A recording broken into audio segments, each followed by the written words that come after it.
dudu mesai borin beku namni machai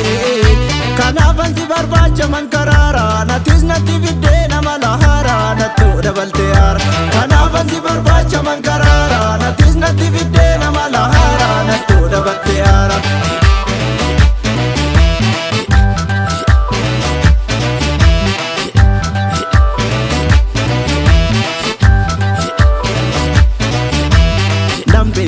Kansi gorse hiriyumma nana fakkaate kana averkasuma sis qalbiin kee faffagaate nambe ka kansi gorse hiriyumma nana fakkaate kana averkasuma sis qalbiin kee faffagaate dhaggeeffadhume maaf